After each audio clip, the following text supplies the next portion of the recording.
हमारे साथ है एआईएम पार्टी के नेता प्रवक्ता वारिस पठान साहब। वारिस पठान साहब, जिस तरह से बांद्रा गरीब नगर में तोड़क कार्रवाई चल रही है और वहाँ पुलिस पर पथराव हो रहा है, उसके बाद लाठीचार्ज किया जा रहा है, पूरे मामले में अब पुलिस कार्रवाई कर रही है, कैसे आप इस पूरे मामले को देखते हैं? देखिए, बहुत ही दुखद है ये। दिल एकदम आहट हो गया है कि सरकारें इतनी भी कठोर हो सकती है कि ज़मीर अंदर का मर चुका है सबका, इंसानियत ख़त्म हो चुकी है। आप देखिए किस तरह से बुलडोज़र चला के 400 घरों को उड़ा दिया, ज़मीन दोष कर दिया, नेस्तो नाबूद कर दिया।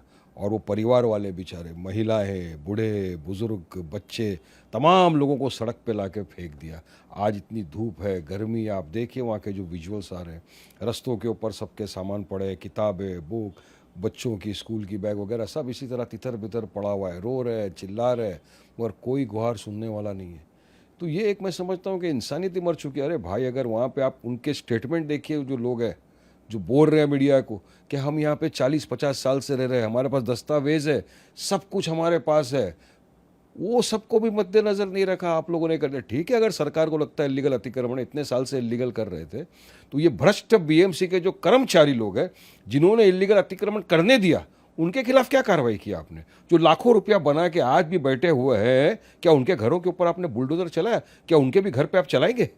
उनके भी उखाड़ूंगा फिर। अरे आप ये देश के नागरिक हैं, सरकार का एक दायित्व बनता है कि ठीक है, आपने उड़ा दिया, माड़ा के पास इतनी सारी ज़मीनें पड़ी है, कहीं तो उनको रखो। कहाँ जाएंगे वो? अब आ रहा है मौसम विभाग की तरफ से कि बारिश होने वाली है।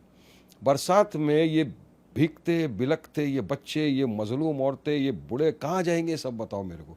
है कोई सरकार के पास इसका जवाब? अरे दूसरी कंट्री में अगर होता तो घर देते रहने के लिए अनएम्प्लॉयमेंट भेज दिया जाता है, शेल्टर होम्स हो जाते हैं, वहाँ पे रखते, मगर यहाँ कुछ नहीं, बस आप सीधा ला के रस्ते पे रख दोगे। इस तरह से आप देश के नागरिक के साथ बर्ताव करोगे? मैं समझता हूँ कि सरासर ये एक दिल को दुखा देने वाली, दहला देने वाली बात है।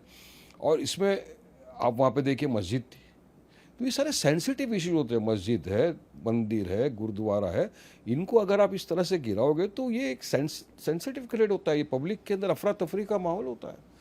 इसको आपको सोच समझ के करना चाहिए ना। मस्जिद के ट्रस्टी बता रहे हैं कि भाई हमारा तो चैरिटी कमिश्नर के पास रजिस्टर्ड है, अब डॉक्यूमेंट सब उनके रजिस्टर्ड है, तमाम चीज़ें उसके बावजूद चलिए कोर्ट का आदेश है, ठीक है, आपको उनको पूर्ण विकास करने के लिए क्या आपने योजना बनाई? क्या आप उन भ्रष्ट कर्मचारियों के खिलाफ एक्शन लोगे जिनके होते हुए आप बोलते हो कि पन पे इतने सालों से? वो कहाँ चले गए जिनके वोट ले लेके ये आके वोटर थे, उनके पास वोटिंग कार्ड है? सुनिए उनका स्टेटमेंट। हाँ, बात नंबर 2, कायदा कानून किसी को हाथ में लेने का अधिकार नहीं है, पत्थरबाजी नहीं होना चाहिए।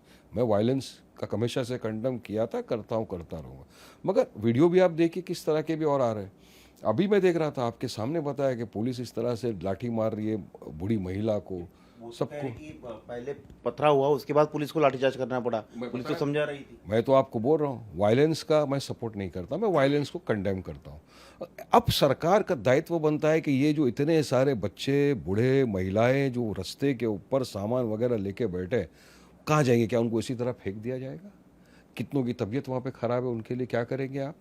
हमको तो फ़ोन पे फ़ोन आ रहे हैं कि वारिस भैया ऐसा होगा, तो क्या सरकार क्या मदद करेगी उनके लिए? अरे ये देश के नागरिकों के लिए अगर सरकार नहीं, आपका इतना हृदय कड़क हो गया, इतना आपका हृदय अंदर से ख़त्म हो गया कि आप एक देश के नागरिक जो वहाँ पर बैठे बैठे जिनका दम घुट रहे हैं, रो रहे, चिल्ला रहे, बिलग रहे, गुहार लगा है मदद की, आप उनके लिए कुछ नहीं करोगे क्या?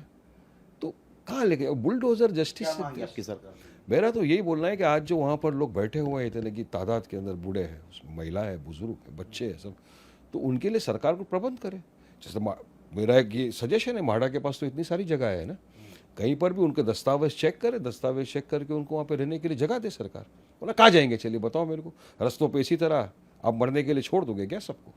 जिन्होंने पथराव किया उनके ऊपर कार्रवाई तो करेगी सरकार। अब वो तो कर रही है ना पुलिस, अब जो भी है, जिसके खिलाफ भी हुआ है, कार्रवाई तो कर रही है पुलिस उस पर। लेकिन ये भी आरोप है कि इसके पहले वोट बैंक के तुष्टीकरण के चक्कर में सब बसाया गया वहाँ पर लोगों को, सत्ता पक्ष का ये आरोप है।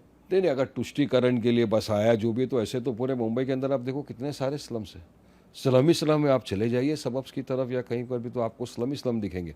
तो क्या तमाम लोगों ने तुष्टीकरण के लिए, अब जिसने किया जो भी किया, वहाँ पे कौन जीता है, पहले भी कौन की एमएलए कौन थे, तो तमाम चीज़ों का आप संज्ञान भी दिखाओ ना। या ऐसा देखिए, किसी को भी एक घर बसाने के लिए ज़िंदगी लग जाती है बॉस। आपने उजाड़ दिया 2 दिन में सबके आशियानों को।